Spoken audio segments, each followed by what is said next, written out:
Welcome to episode 13 of the Branding Art Podcast. I've got Taylor Victoria from Taylor Victoria Art with us here today. Why don't you introduce yourself and tell a little bit about how you became an artist? Sure. So Taylor Victoria, as Tim introduced me, I'd like to say I started as an artist when I came into this world. My parents will tell you that I started drawing when I was in the height chair before I could even speak. They could leave me there for a couple hours and I would continue drawing. But my career took place when I was a sophomore in college, going through a difficult time. I began drawing as a means of meditation and self-healing. I had no expectation for it to turn into a career. I went to school to become a kindergarten teacher, and I wound up going the art route instead. Did you change and go into fine arts, or did you?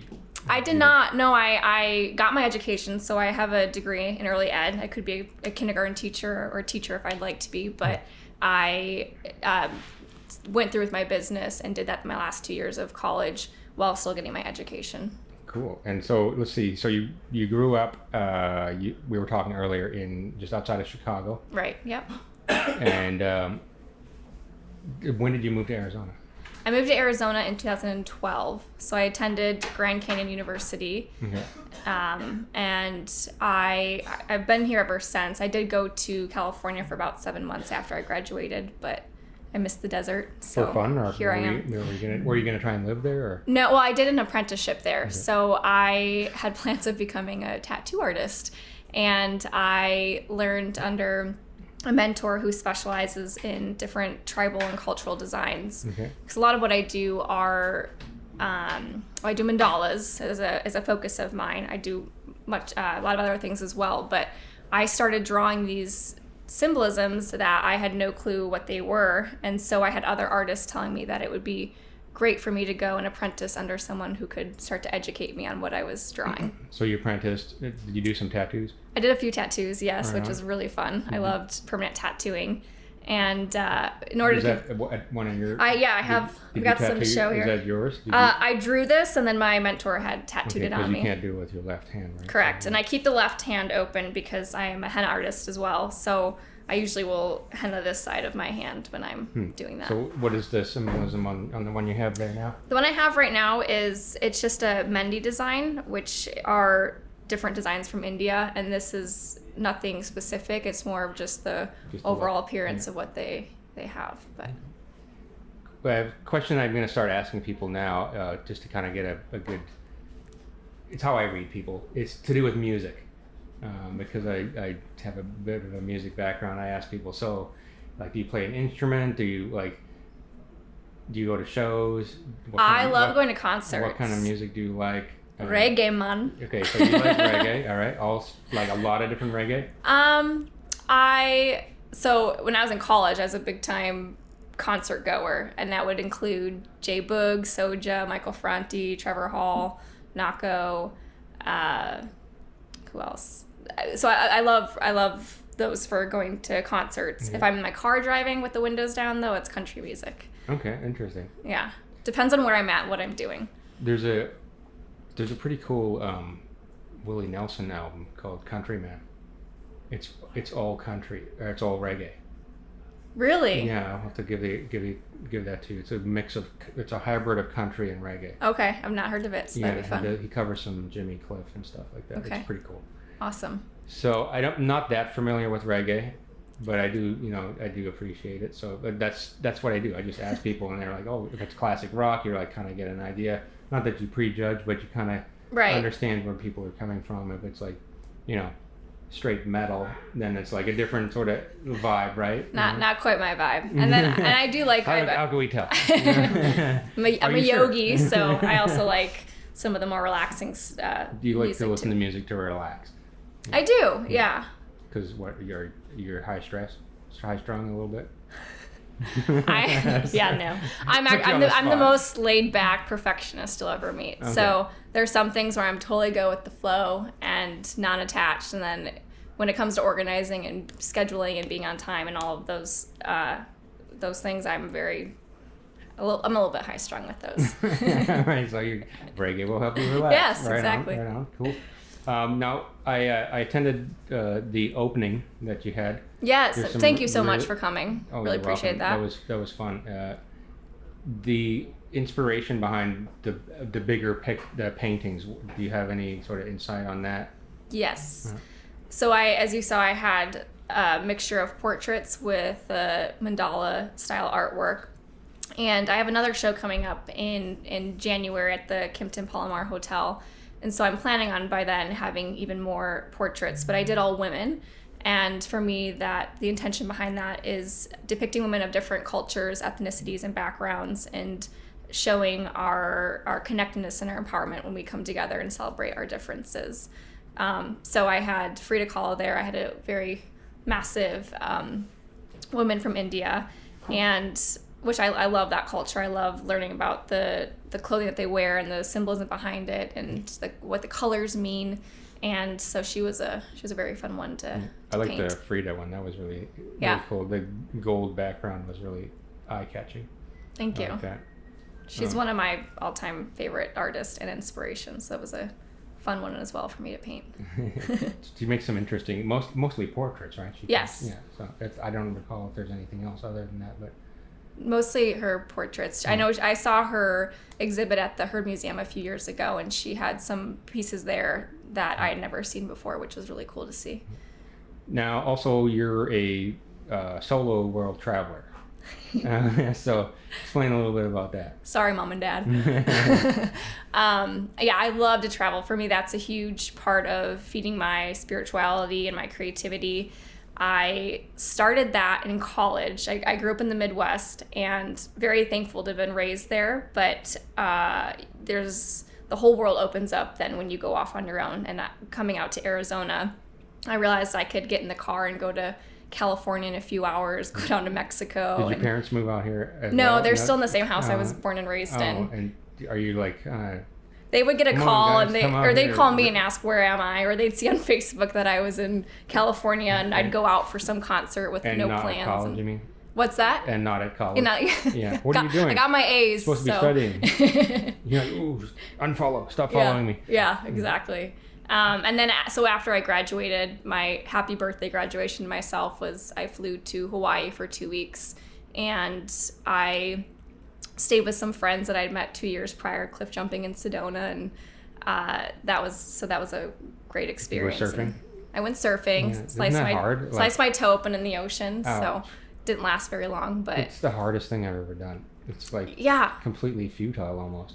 well, you work so hard for a second of reward when you 15 actually minutes get up. of swimming and like 4 minutes of falling over. Exactly. Or 4 seconds, I mean. Exactly. Yeah. So, and then my other recent trip was to Bali this past December, and that was very inspiring. Of all of the statues. How long did you spend there? I was there for 10 days. 10 days. Wow. Okay. So those are where else have you been?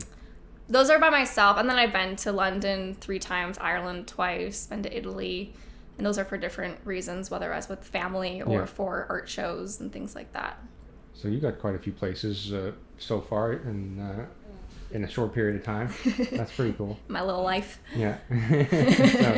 So, plans to go somewhere. Where's your next must go? I would love to see more of Mexico, So south. all of these places seem kind of warm and not like. I don't like to be cold, so if I'm going somewhere, I want to enjoy myself, which means sunshine. I want to go to Iceland. Yeah, that's That not. looks like super interesting. It looks really cool, but I think I can settle with seeing those photos on Google. Yeah, maybe in the summertime, you know. Maybe, yeah. Wintertime, probably not so much fun. Also, a place called the Faroe Islands. I don't know if you've ever heard of that. No, but I haven't. yeah, it's like a couple 100 miles north of Scotland, Okay. in the middle of the ocean. It's the strangest looking place. Wow. Yeah, super strange. Huh.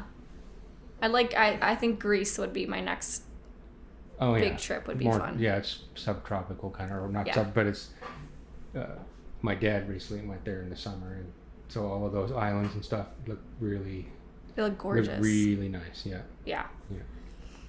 I don't think I have any plans to go anywhere other than probably LA for the K-Rock almost Christmas party. There you at go. the Forum. But you know, I like concerts, so it's a Christmas present. So Um, now, brothers and sisters, did you? Yeah. I have an older brother. Big family, or? Nope, just my brother and I. I think we were enough for our parents. Very close family, though. Growing up, we were your camping, down-to-earth Midwest family. So my Andrew, he's now in Portland, but we talk often. And have you been to Portland? I have. I went in the summer, which is great. I don't think I would go any other time of the year. No, it's a little bit cool. No, it's not as cold as Chicago, that's for sure. No, I can't stand when it's overcast on weeks on end and you don't see the sunshine for a long time. Yeah, once you move to Arizona and you make it through a few summers, it's pretty hard to go somewhere where it's overcast all the time. Right. Right. You can't deal with it anymore. Yeah. So digging back into the past then, so you learned how to draw in your high chair, basically.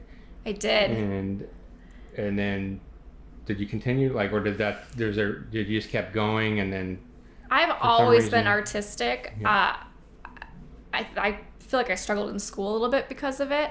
I remember Were you a good student? Or? I was a very good student. No, so I'm a hard worker. My brother was the one that could not study and get by with B's. I would go home and spend 3 hours extra creating these fake tests for myself and color coding everything, making all these index cards.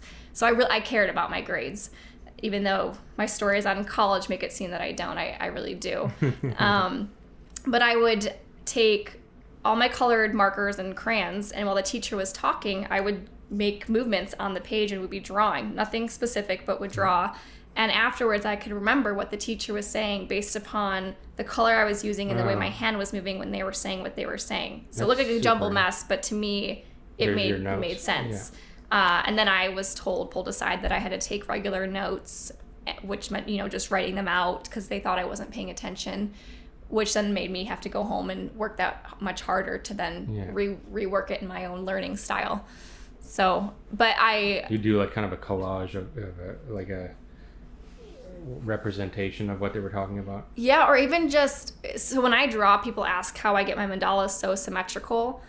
There's a humming noise that goes on in my head when I'm drawing it. Mm-hmm. So because there's layers, everything builds upon itself. Yeah. So I do the same humming noise for each thing that I'm doing, and it makes the movement come out symmetrical. I don't know if that makes any sense whatsoever, but that's really interesting. So it's the way my brain works has always been a little bit different, which now I'm seeing is something that I can use, whereas before I struggled with feeling maybe stupid or think a little bit less than in class. About it. Yeah. But I've always been artistic, so I would always take art classes, and I was a dancer for many years, so I had ways to express that. We've got the air conditioning not turned on here. I'm getting that's why I'm drinking so much water. Now I lost my train of thought. I was going to ask you something about so in terms of like marketing and it's kind of a tough thing to say to an artist, but so because art is sort of like a pure thing, and then the other side of it is like, how do you get sales and do marketing and all that, like it's kind of abrasive to art, right? It is, and that's been the biggest, I won't say obstacle, but it's required my attention. So the thing that I say is that artists love to hang around artists, which is great for inspiration, but artists don't pay each other's bills. They don't buy each other's art that much. So there's a need to then surround yourself with people that are in the community that can create connections, which is why, as we've met in B&I, that group has been huge for me to be able to meet people in different industries and be able to connect and create these power partnerships. So that was kind of like leading me into the next thing, which is how do you find like clients, and what have you found that's been working, and do you use social quite a bit? Or I do use social media. I need to be on it more than you can tell when I'm really busy is when I sort of drop off from posting. Mm-hmm. But it's social media makes things that much easier. And for me, being an artist, my artwork is my portfolio. So it's really nice to have that online because people can see what it is that I do. Yeah. And I would say that's the biggest way that I've gotten clients, as well as then just through word of mouth. Right. Yeah. Well, it's the same thing, right? Like a lot of times you'll hear people say, well, I don't really do social or do this or that, but since 99% of people are on social, it's kind of it's just a tool, not, I don't know how to explain it. It's just a tool, not the it's not the main thing. So you can still talk to people either by face to face or by text Right. or by direct message or whatever, but it's the act of talking to people that you do quite a bit. So Yes. yeah. So, You saying I'm talkative or? No.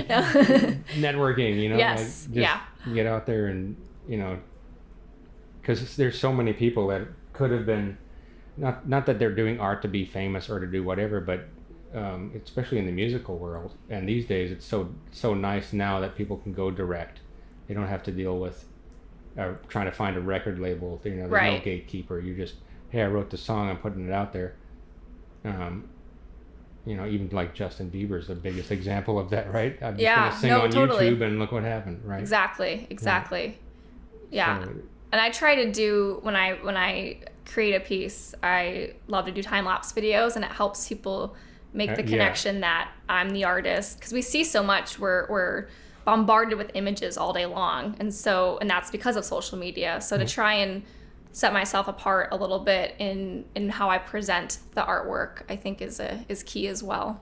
right, people like the story of how you got to the end. Right. Right. So that's what we've noticed too. Is we didn't think it would be, but time lapse of a vehicle wrap Oh, sure. is something that, and we're like, really? Like, you just want to watch a wrap go on a vehicle? Like, what about the finished product? And it's like, Right. no. Like, how did they get there? Oh, Is and I more think interesting. it does something to people, because we are such an instant gratification society now with social media. And for me, it'd be great if I could snap my fingers and I have an art piece created, but there are so many hours, so many layers of paint that goes into it, that it's a full-on journey. When I have a blank canvas and I'm starting that piece, I know it's going to be me in that canvas for a while. And especially the millennials and my generation, we want success, we want things done so quickly. So for people to see things like a car wrap or an art piece and how much time and energy goes into it, there, I think, develops another layer of appreciation and you that can see comes it in with like it. 25 seconds. That's Right, pretty- yeah. that checks that box. Yeah, exactly, So, exactly. Hurry up. Don't have all day here, Right. So, okay, cool. So I wonder if that would work like across multiple things where there's actually a process to it that can be visually seen. I think probably time lapse would work on a lot of different things. Yeah, I think so. Maybe like, I don't know, haircuts. I don't know. What else? Maybe not auto repair, because you can't really see what's going on inside it. But maybe our Yeah, I from think the mobile splash, right? Like the Right. car cleaning, like that would be super fun to watch. Just That would be over fun. and over, like watching things get clean, right? Right. That's We should have pretty had sad. we should have had Henry's haircut be time lapse, and then followed by his time lapse. Right, of his- exactly. Yeah, he's looking pretty good with the new haircut Yeah. for sure. Shout out to you, Henry. Where did he get that? Do you know where he got that? I don't know. Okay, yeah, that was pretty good looking. It was hilarious when he showed up and was like looking around. It is funny. Do you have any questions that you might want to have answered in I don't know, the rap world, or even by people that are watching this, just out of curiosity? Well, so my question that comes to mind is, how long is that whole, we were just talking about processes, so how long is that process from start to finish? The install process is typically a day or two. Okay. The design process is quite a bit longer, maybe 5 to 20 days, depending on how much assets we start with. If we're starting from scratch, Sure. how many revisions, that kind of stuff. So if you already have a lot of stuff and you're just need the last little bit, then it's usually pretty quick. Okay. But And you have a full team here. full team, yeah. So we do everything everything in house. Yeah. That's awesome. Very inspiring. What's your how do people get a hold of you on social? So I have Instagram, Facebook, and you can private message me on either of those. My Instagram is Taylor Victoria Art. There's a period in between each of those. And then Facebook is my tag is at art.taylor.victoria. Unfortunately, Facebook has been a little difficult, and it still shows up as Nelson's Mandalas, so I might be creating a whole new page on okay. that because that was my previous business name, but now I'm going by Taylor Victoria Art. Okay, cool. So we'll link those up. Just remember to link those up at the bottom of the video, and we'll put that in the podcast notes as well. Awesome. Thanks for dropping by. Thank you so much for having me, Tim. Appreciate You're it. welcome.